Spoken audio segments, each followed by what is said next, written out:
Pada zaman dahulu itu ada cerita rakyat yang berjudul Timun Mas.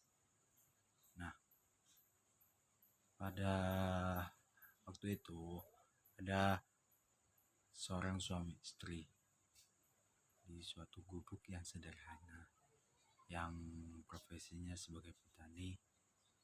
Dia sampai hari ini belum mempunyai seorang anak yang bernama Pak Karta dan Bu Karta. Karena kemajuan pertaniannya, Bu Karta menanyakan hasil pertaniannya ke Pak Karta. Simak ceritanya berikut ini. Pak, sekarang sudah saatnya kita panen padi, jagung, dan mentimun. Alangkah bahagianya apabila kita jangan diteruskan. Maksudku, kita harus segera memperbaiki rumah agar tidak roboh di kemudian hari. Oh begitu maksudmu, baiklah aku setuju. Nanti kalau hasil tanaman kita sudah laku dan sudah mendapatkan uangnya baru kita perbaiki.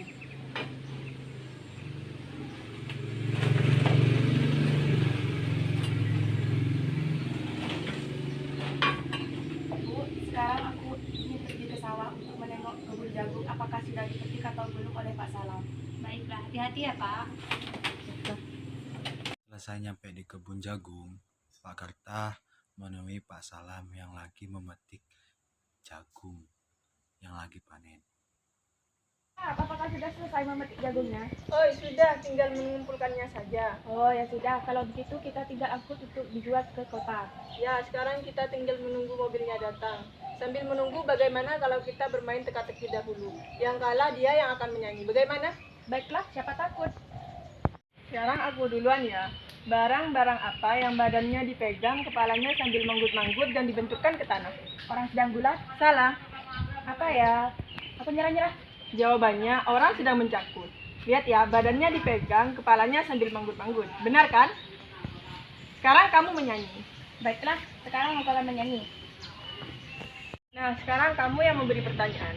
Baiklah, ini pertanyaan yang sulit. Pasti kamu tidak bisa menjawab. Lehernya dikekik, lalu bisa mengeluarkan kenikmatan. Wah, ini tidak masuk akal. Seharusnya kalau dicekik itu kan mati. Kenapa malah nikmat? Ya jelas lah, lihat ya. Ini lehernya bisa dikekik, lalu bisa mengeluarkan kenikmatan. Ah, nikmat. Bapak-bapak lagi ngapain semua? Wah, ada Pak Darus nih. Sekarang kita angkut jagung-jagung ke atas motor. Ya, baiklah. Pak, ayo cepat kemari. Aku sudah membawa makanan. Ajak Pak Salam juga makan bersama. Pak, tadi malam aku tertidur dan bermimpi kita mempunyai anak. Tapi dalam mimpi aku itu, kita harus berdoa dan tiba-tiba ada orang yang menyanggupi memberi anak. Bu, itu kan hanya mimpi. Sebenarnya kamu itu hanya ingin punya anak, sampai-sampai terbawa mimpi segala. Tidak Pak, aku yakin itu benar-benar terjadi. Bagaimana kalau sekarang kita berdoa supaya terkabulkan? Baiklah, kamu itu kalau ada maunya harus dituruti. Sekarang kita berdoa bersama-sama, biar afdol doa kita. Sekarang kita duduk sama-sama dengan mengayunkan tangan dengan suara yang keras agar terdengar oleh Yang Maha Kuasa. Beres-beres mereka pulang dan menuju ke rumah.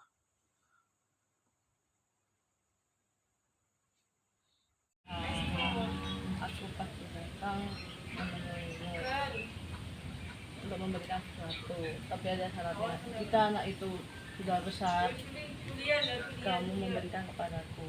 Apakah kamu setuju? Aku datang membawa anak cantikmu itu. Apakah anak yang kau janjikan sudah kau bawa? Sepertinya kau tidak sabaran. Nanti tunggu aku pulang, kau ambil di depan rumahmu. Tapi jangan lupa tunggu 3 bulan lagi aku mengambil anak itu. Lah, aku setuju permintaanmu. Aku pasti bisa memenuhi janji. Baiklah, aku pasti datang untuk memenuhi anak perempuan yang kau inginkan. Harinya, raksasa datang membawa bayi. Lalu raksasa itu Bu, raksasa itu sudah pulang. Sekarang kita ambil anak kita di depan rumah.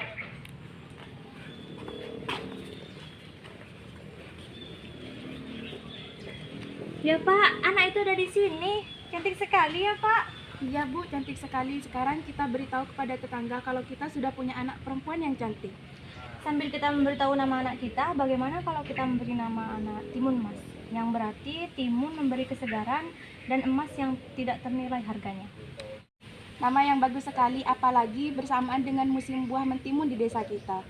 6 tahun berlalu, Timun Mas sangat bahagia dengan orang tuanya dan ceria. Setelah itu, Timun Mas bermain dengan teman-temannya. Bune, mulai sekarang kita harus waspada. Jangan sampai anak kita diambil oleh raksasa tanpa sepengetahuan kita.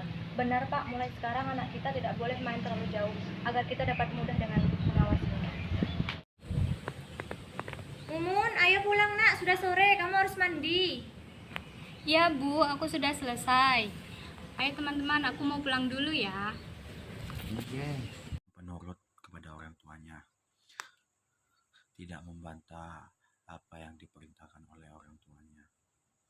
Ia selalu ingat saat bermain terlalu jauh dari rumah agar tidak dibawa oleh raksasa.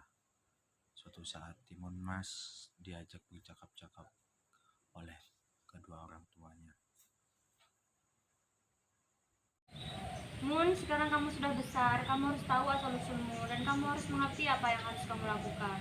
Dan ibu aku akan meninggalkan semua nasihat ibu karena nasihat ibu akan berarti untukmu lebih. Jadi begini, Mun. Purkarta menceritakan semuanya. Ya Bu, sekarang aku sudah tahu. Aku tidak akan main jauh dari rumah. Jika nanti ada raksasa, aku bisa langsung masuk rumah. Kamu benar, Mun. Sekarang kamu makan dulu ya, Nak. Baiklah, Mun. Tak terasa umur Timun Mas udah 9 tahun.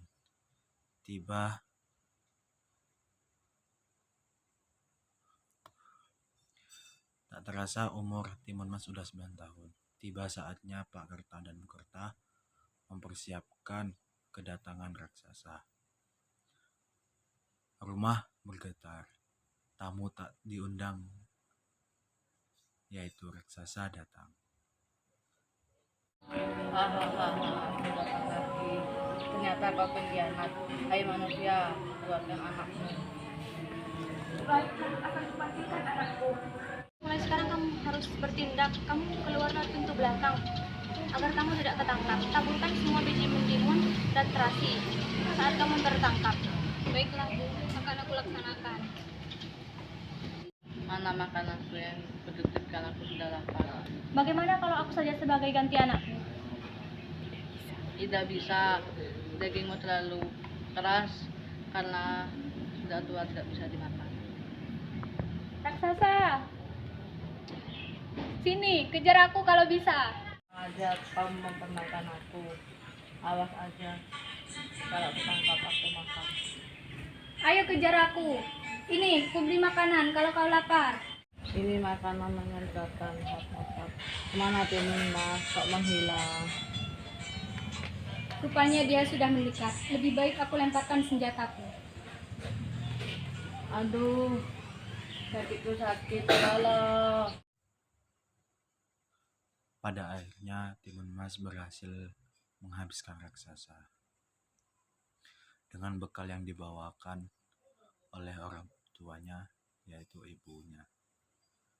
Patuh terhadap orang tua sangatlah ampuh untuk mengalahkan segalanya dan dapat meraih yang kita cita-citakan. Kemenangan Timun Mas sampai terdengar di seluruh negeri dan penjuru wilayah. Sampai akhirnya raja berkeinginan untuk menjodohkan dengan anaknya, yaitu pangeran. Demikian cerita yang saya sampaikan.